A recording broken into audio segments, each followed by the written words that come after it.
Grande parte dos problemas humanos são vícios, né? E aí, como é que a gente trata os vícios alheios? Ah, tem que parar, sem vergonha, né?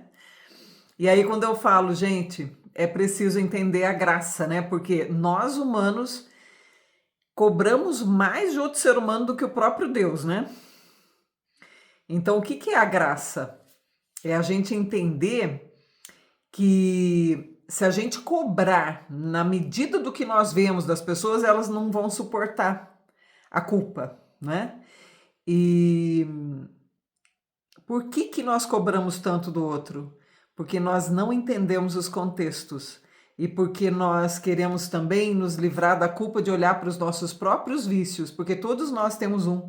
Uma vez eu atendi um adolescente, 15 anos. Ele chegou na sessão e falou, ele usava maconha, aí ele sentou na minha frente e perguntou para mim: "Todo mundo tem um vício, qual é o seu?" Né? Eu sorri para ele e falei: "Olha, você está falando uma coisa muito séria. Todos temos vícios.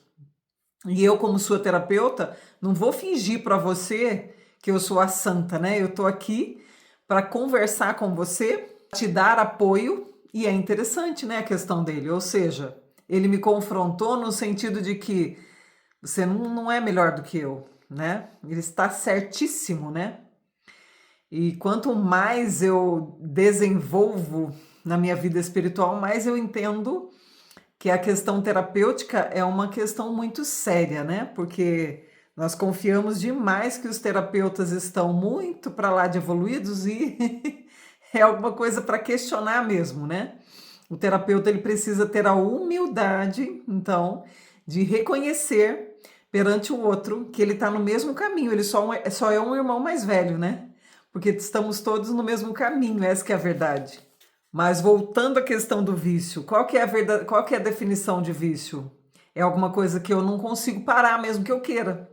Então o que a gente está exigindo do outro causa culpa e a gente não está ajudando com isso. Quando a gente cobra do outro que ele simplesmente pare. Mas e então, né? Então, Lucilene, você está dizendo então que ninguém tem responsabilidade por nada. É o ego que é viciado, né? É o ego que é o problema.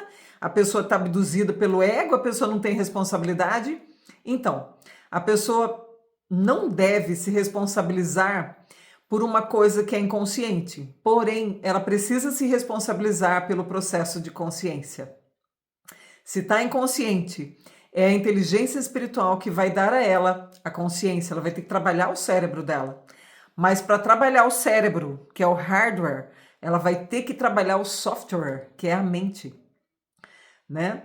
Mas como trabalhar a mente? A mente consciente é o ego, não dá para trabalhar. A mente inconsciente também não tem a lógica que nós podemos alcançar para trabalhar. Então, para onde que nós vamos? Para a mente subconsciente. Essa é a nossa parte divina, é a nossa divindade. É ali que está o ponto da mudança.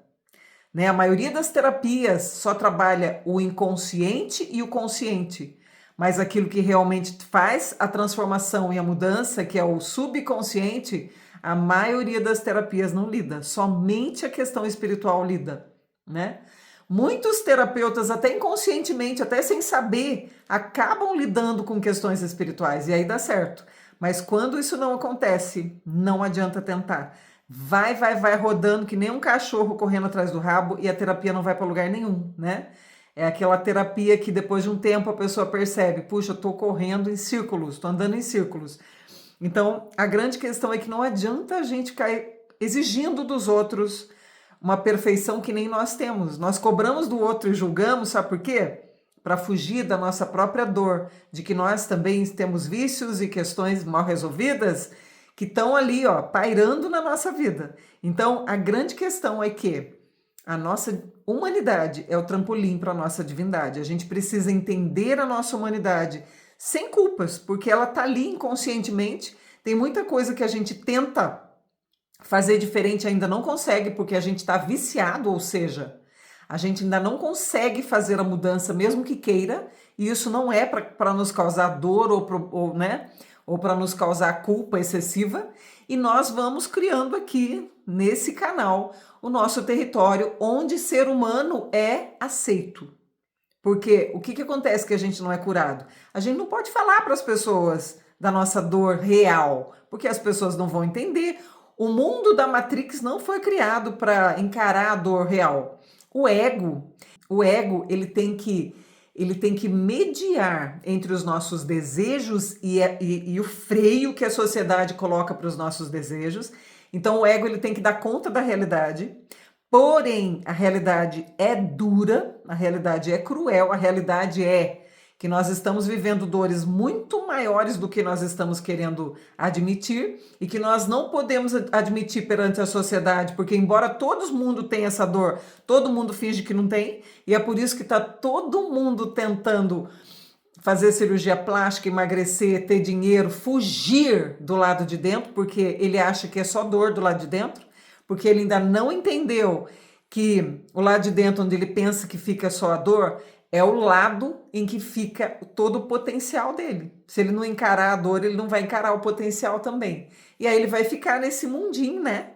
Aí você pode ficar a vida inteira nesse mundinho aí do ego, que é essa matrix, essa prisão de não falo nada para ninguém da minha dor, morro com isso, mas não falo e tô fingindo que tô bem e tô tentando emagrecer, e tô procurando os recursos aí, tô procurando, mas nunca achando, né?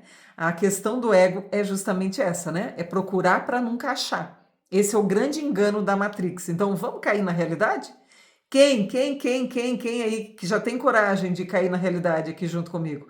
Eu tô muito longe da perfeição, mas eu já comecei a encarar a realidade. E isso é muito grande. Então, como minha irmã mais velha, eu quero te ajudar também a vir comigo. Bora?